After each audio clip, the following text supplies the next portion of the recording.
బీసీలకు సంబంధించిన ఒక వార్త వచ్చింది. బీసీలకు కోటా 25%. పాత పద్ధతిలోనే స్థానిక ఎన్నికలకు వెళ్లే యోచనలో సర్కార్. 42% బీసీ రిజర్వేషన్ కు సర్కార్ తూట్లు. 15 జరిగిన కేబినెట్ భేటీలో నిర్ణయం తీసుకునే అవకాశం. ఎన్నికలపై 20 లోపు హైకోర్టుకు వివరణ ఇవ్వనున్న రాష్ట్ర సర్కార్. ఆ లోపే స్థానిక సంస్థల ఎన్నికల షెడ్యూల్ వస్తుందంటూ ప్రచారం. 42% కాకుండా పాత రిజర్వేషన్ ఒప్పుకునేదే లేదు బీసీ జేఏసీ.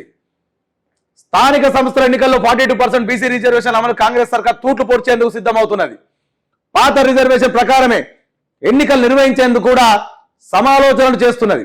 కామారెడ్డి డిక్లరేషన్ లో కాంగ్రెస్ పార్టీ ఇచ్చిన హామీని అదే పార్టీ సర్కార్ విస్మరించేందుకు అడుగులు వేస్తున్నది. మొత్తంగా బీసీలను దోకా చేసే దిశగా కాంగ్రెస్ సర్కార్ కుయుక్తులు పన్నుతున్నది. జూబ్లీస్ ఉప ఎన్నిక ఫలితాలు శుక్రవారం వెలువడనున్నాయి. ఫలితాలు ఎలా వచ్చినా అదే రోజు లేదా తదుపరి రోజు కేబినెట్ భేటీ నిర్వహించాలని సర్కారు నిర్ణయించడం తెలిసింది. మంత్రివర్గ సమావేశంలో స్థానికల ఎన్నికల నిర్వహణపై అంశంపై చర్చించి పాత రిజర్వేషన్ ప్రకారమే ముందుకెళ్తామనే నిర్ణయాన్ని ప్రకటిస్తుందని ఇప్పటికే కాంగ్రెస్ పెద్దలు ఒక నిర్ణయానికి వచ్చినట్టు కూడా సమాచారం అని చెప్పేసి 42%తోనే ఎన్నికలకు వెళ్ళాలి. ఆలస్యమైన బీసీలకు అన్యాయం జరిగితే సహించం. గంగుల కమలాకర్ ఒక మాట. బీసీల ఐక్యతను చీల్చేందుకు కుట్ర, ఐక్యతను విచ్ఛిన్నం చేసే ప్రయత్నాల్లో అగ్రవర్ణాలు. శాసన మండలి ప్రతిపక్ష నేత మసూద్ జారీ. 42% కోటా కోసం కేయూలో బీసీల ధర్మదీక్ష. కామారెడ్డి నుంచే బీసీల తిరుగుబాటు. కాంగ్రెస్ మోసంపై 15 బీసీ ఆక్రోశ సభ. సర్కార్ది కాలయాపన. జస్టిస్ ఈశ్వరయ్య. 42% కోటా దక్కేదాకా పోరు నేతలని చెప్పేసి కూడా బీసీకి సంబంధించి బీసీ ఏదైతే తెలంగాణ రాష్ట్ర సర్కార్ చాలా ప్రతిష్టాత్మకంగా తీసుకుందని చెప్పేసి డాంబరికాలకు పోయి గొప్పలు చెప్పుకొని డబ్బా కొట్టుకున్నటువంటి ఈ రాష్ట్ర సర్కార్ 42% రిజర్వేషన్ అయితే బీసీలకు ఇస్తామని చెప్పేసి కల్లబొల్ల మాటలు చెప్పి పనికిరాని ఒక జీవో తీసి, పనికిరాని జీవోనే అది, పనికిరాని ఒక జీవో తీసి ఆ జీవో గవర్నర్ దగ్గర పెడితే అది కోర్టు కోతే కొట్టేసి నేను ఫస్ట్ నుంచి నేను కూడా మొత్తుకున్నా, స్పెషల్ టాపిక్ కూడా చేసిన దాని మీద.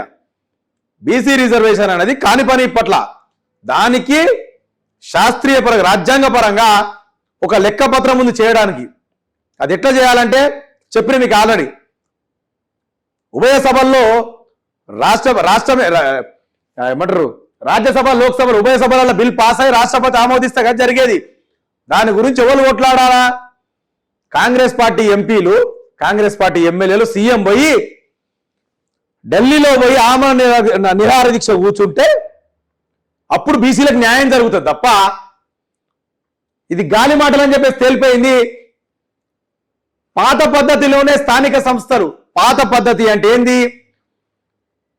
ఏది 42% రిజర్వేషన్ అనేది కాదుగా కాదు. అప్పుడు ఏదైతే నీకు 23 పాయింట్ చేంజ్ రిజర్వేషన్ ఉందో బీసీలకు సంబంధించి ఆ 23-24% దాంతో పోదామని గట్టిగా డిసైడ్ అయినట్టు కూడా మనకి ఇక్కడ అర్థమవుతుంది. 15 జరిగే కేబినెట్ లో ఈ 15 ఏదైతే 14వ తారీఖు జూబ్లీస్ పోల్ ఉంది. రేపే కౌంటింగ్. రేపు తర్వాత రేపు కౌంటింగ్ లో ఓడినా గెలిచినా 15 తారీఖు అయితే ఫిక్స్ ఉన్నదంట. కేబినెట్ మీటింగ్ పెట్టి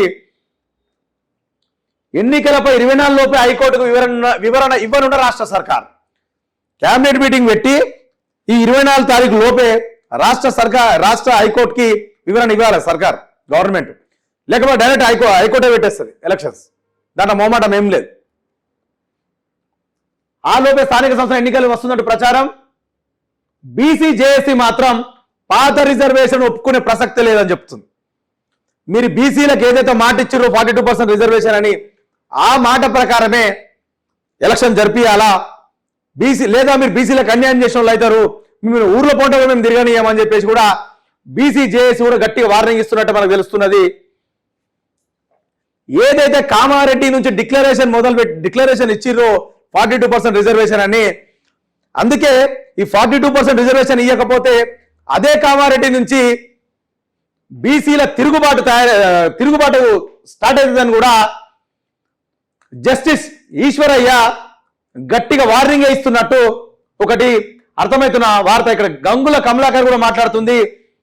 42% ఎన్నికలకు వెళ్ళాలి, ఆలస్యమైన బీసీలకు అన్యాయం జరిగితే సహించేది లేదని కూడా బీసీ నేత మరియు బీఆర్ఎస్ నేత అయినటువంటి గంగుల కమలాకర్మ కూడా ఒక వార్నింగ్ ఇస్తున్నట్టు మనకు తెలుస్తుంది. ఇక 42% రిజర్వేషన్ పక్కకు పడేసినట్టు, ఎందుకంటే కాన్పనది దాన్ని పక్కకు పెట్టిండు రేవంత్ రెడ్డి. ఏదో గేమ్ ఆడదామని చూసిండు. బీసీ అన్నదమ్ములను అందరినీ కూడా, బీసీ సోదరుల్ని మొత్తం మభ్య పెట్టాలని ప్లాన్లో ఉండే మభ్య పెట్టేసిండు. మసిమూసి మారేడుకాయ చేసిండు.